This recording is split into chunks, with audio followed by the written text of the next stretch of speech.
Henker que vive duas vezes, capítulo 581. Pai e filho, 6.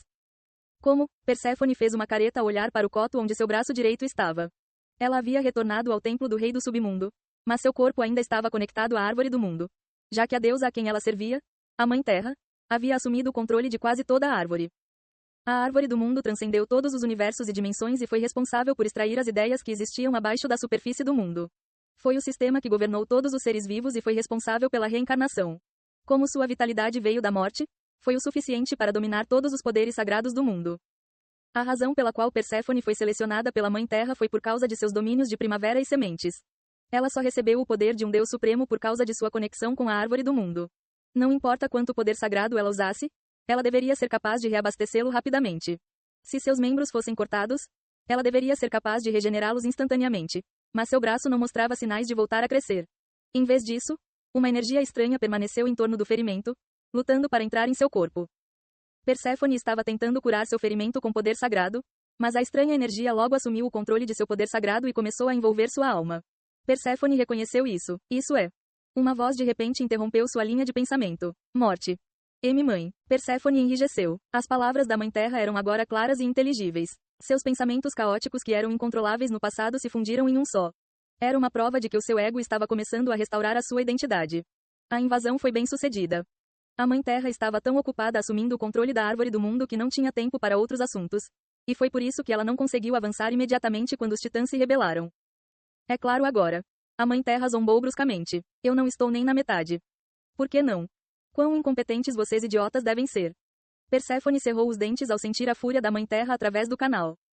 Você deixou aqueles titãs estúpidos iniciarem um golpe e o mundo celestial será dividido novamente. Você já perdeu os Elohim no passado e agora perdeu Cronos. É assim que você administra as coisas? Você se esqueceu de como é crucial possuirmos o Tártaro? Perséfone ficou em silêncio. Como disse a Mãe Terra, todos os seus esforços terminaram em vão. Perder o cadáver de Cronos para o outro lado foi o maior erro que cometeram. Eles só conseguiram restaurar suas divindades perdidas e recuperar o Olimpo graças ao poder sagrado de Cronos, que era um suprimento infinito de recursos. Agora, ele se foi. A Mãe Terra estava tentando assumir outro recurso, a árvore do mundo, mas era difícil dizer quanto tempo levaria para completá-lo. Mesmo a Mãe Terra não sabia, e considerando que eles estavam usando o poder sagrado de Cronos para assumir o controle da árvore, seus planos foram frustrados ainda mais. E agora, eles tiveram que enfrentar seus inimigos, que incluíam Yon-Woo, que tinha os gigantes fantasmas. As coisas não pareciam muito boas para eles. Porém, Perséfone estava preocupada com outra coisa. O fato de Yon-Woo ser filho de Cronos. E ele não era um filho qualquer, mas um filho legítimo, nascido de Reia e irmão de Hades, Poseidon e Zeus. Ele foi o verdadeiro sucessor de Cronos, aquele que não participou da rebelião. Os titãs estão se movendo para ressuscitar seu rei, Cronos. Se disser que ele sucederá a Cronos, os titãs se voltarão para ele. E se ele conseguir abrir a porta do Érebo? Perséfone mordeu o lábio inferior. Tudo ficará arruinado. Poseidon e os outros apoiariam Yon-Woo também. Com Zeus dormindo devido à doença do demônio celestial, muitos no Olimpo ficaram descontentes com o governo dos gigantes. Aqueles no Olimpo só obedeceram por causa da Mãe Terra, mas nenhum dos seres divinos os acolheu verdadeiramente. No entanto, se uma união dos titãs e dos deuses do Olimpo originais aparecesse, era óbvio como as coisas terminariam. Yon-Woo tinha a linhagem perfeita e um bom motivo para iniciar uma guerra. Além disso, ele era incomparável quando se tratava de apoio a outras sociedades.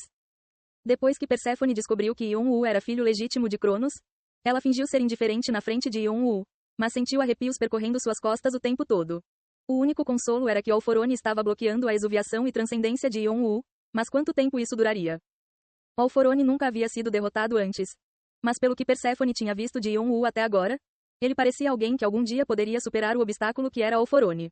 Perséfone sentiu-se ansiosa e a Mãe Terra provavelmente estava sentindo o mesmo. Não, isso pode ser o melhor. Cronos e todas essas coisas eram tecnicamente minhas. Escuridão, escuridão. Já que eles estão combinados como um só, será mais fácil levar tudo. A voz histérica da Mãe Terra rapidamente se acalmou. Seu tom agora era caloroso e gentil, como o de uma mãe segurando um bebê adormecido. No entanto, Perséfone ficou mais assustada com a mudança de atitude da Mãe Terra. Você não deve falhar com esta mãe que te deu a luz. Espero que você não me decepcione desta vez. Perséfone fez uma reverência. Sim, mãe. O ser que falava era mais Vieira Duna, que fingia ser a Mãe Terra, do que a própria Mãe Terra, mas Perséfone não conseguia pronunciar as palavras na ponta da língua. No final das contas, sua vida e poderes foram todos graças à Mãe Terra. Se ela recebesse ordens para bloquear alguém, ela precisava fazer isso. Se ela tivesse que engoli-los, era isso que ela tinha que fazer. Perséfone não tinha outra escolha. Ela subiu até aqui para encontrar a liberdade. Mas porque ela sentia que pouca coisa havia mudado desde o tempo em que ela era esposa de Hades? Perséfone tocou levemente o ar à sua frente com um dedo. Ela podia sentir sua união com os gigantes que estavam no Tártaro. Pare de perseguir os titãs e extermine os insetos que ousam sujar meu território sagrado. Sim, Sua Majestade. Sim, Sua Majestade. Insetos. Foi assim que ela chamou Yon-Wu e seus companheiros. Ninguém se atreveu a questionar seu comando. Os titãs sem líder eram poeira que poderia ser varrida a qualquer momento. Ela tinha que cuidar dos verdadeiros incômodos primeiro. As ordens de Perséfone tinham mais autoridade do que as do falecido Tifão. Vê Sua Majestade. Algo deu errado. Uma mensagem frenética veio dos gigantes encarregados do centro do templo do rei do submundo. O que é? E inimigos têm? ACK. As palavras foram cortadas no meio da frase. O rosto de Perséfone enrijeceu. Ela abriu seu par para os outros gigantes no templo. O que está acontecendo? Este templo está protegido por múltiplas barreiras. Como é possível que estejamos sob ataque? Não que Perséfone não achasse que Yon-Wu a seguiria após sua fuga. Ela simplesmente não estava preocupada graças às barreiras que protegiam o templo do rei do submundo. A propriedade do templo foi temporariamente alterada para Teia porque Taifun atacou repentinamente por dentro. Mas por outro lado, era extremamente difícil para intrusos entrarem. O centro do território sagrado, o grande templo, recebeu uma bênção poderosa que foi difícil de superar. Além disso, o território sagrado estava nas mãos de Perséfone e, com o poder adicional da Mãe Terra, era impossível entrar. No entanto, Perséfone não teve mais tempo para pensar. Dududu, todo o templo do rei do subterrâneo tremia violentamente. O território sagrado, templo do rei do subterrâneo, está sendo atacado pelos aliados. O rosto de Perséfone se encheu de choque. As mensagens continuaram. As contribuições dos jogadores são espetaculares. Ela ficou sem palavras. A fonte da morte foi ativada. A barreira, bênção da Mãe Terra, foi implantada com a morte. A barreira, glória de uma primavera brilhante, foi implantada com a morte. Todas as barreiras foram neutralizadas com a morte. As barreiras desabaram.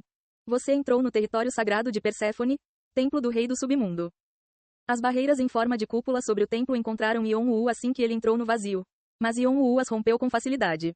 A primavera da morte não afetou apenas os seres vivos. Objetos não vivos também não estavam protegidos contra danos. Tudo teve uma vida inteira.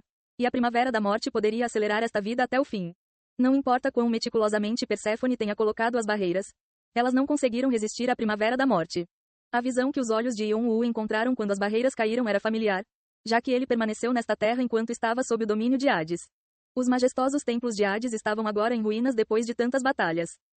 Há mais terras estéreis do que qualquer outra coisa, mas é bastante grandioso. Deve ter sido majestoso e lindo no passado. Cronos disse tristemente enquanto olhava para baixo. Yon-Wu podia ouvir seu desejo por Hades, que partiu depois de dar tudo para seu irmão mais novo. No entanto, o sentimentalismo de Cronos não durou muito. As barreiras B caíram. Isso é, pare ele, rápido. Os gigantes, que tentavam descansar após a guerra contra os titãs, descobriram Yon-Wu e ativaram seus poderes. Pai. Claro. Quando Yon-Wu balançou Vigrid, correntes pretas giraram rapidamente e derrubaram os poderes que vinham em sua direção. Explosões que pareciam fogos de artifício abalaram o campo de batalha, uma após a outra. Barulho. Vigrid deslizou pelo vazio e apareceu debaixo do templo. Ele viajou pelo chão e gigantes caiu gritando, seus tornozelos cortados enquanto rajadas de luz negra apareciam. Aak, aceito. Meu tornozelo. Meu tornozelo. Sei como. Aak. Droga. Como uma cobra deslizando em direção à sua presa, Vigrid rapidamente cercou o território sagrado acorrentado, massacrando os gigantes. Sabendo que seriam apenas alvos fáceis no chão, os gigantes voaram rapidamente. Acender. Por ordem de Yon-Wu, as sombras por todo o território sagrado se conectaram e soldados sombrios começaram a surgir. Era diz Plutão. Os ex-subordinados de Hades retornaram à sua terra natal. Suas órbitas oculares brilhavam com fogo azul. Os inimigos que devem ser mortos estão aqui. Irmãos, vamos levá-los ao abismo da morte e nos vingar. Sob o comando de Shannon e Yeong, diz Pluto soltou gritos misteriosos e começou a atacar. Colidir. Logo, os outros subordinados de Yon-Wu apareceram. Siga o rei e honre seu nome. No chão, Valdebish e os gigantes fantasmas atacaram os gigantes em fuga. É muito mais fácil se manifestar agora que você se aproximou da escuridão. Eu sempre odiei os gigantes. No céu, Calatos e a Rainha do Verão, o Dragão da Morte, vomitaram seu hálito. Escuridão, para este mundo. Os olhos de Bu apareceram e ele tentou levar o templo inteiro para a sombra de Yon-Wu. Incontáveis feitiços e poderes dispararam pelo campo de batalha trêmulo, subjugando todos os gigantes. Morte aos inimigos, lute pelos nossos parceiros. Acompanhados por esses cantos, eles capturaram instantaneamente o templo do rei do submundo. Ei pessoal, antes de vocês irem, Não se esqueçam de se inscrever no canal e deixar aquele like maroto se gostaram do vídeo. Isso ajuda o YouTube a dar mais alcance ao canal. Ativem o sininho para não perder nenhuma novidade. Muito obrigado pelo apoio e até a próxima.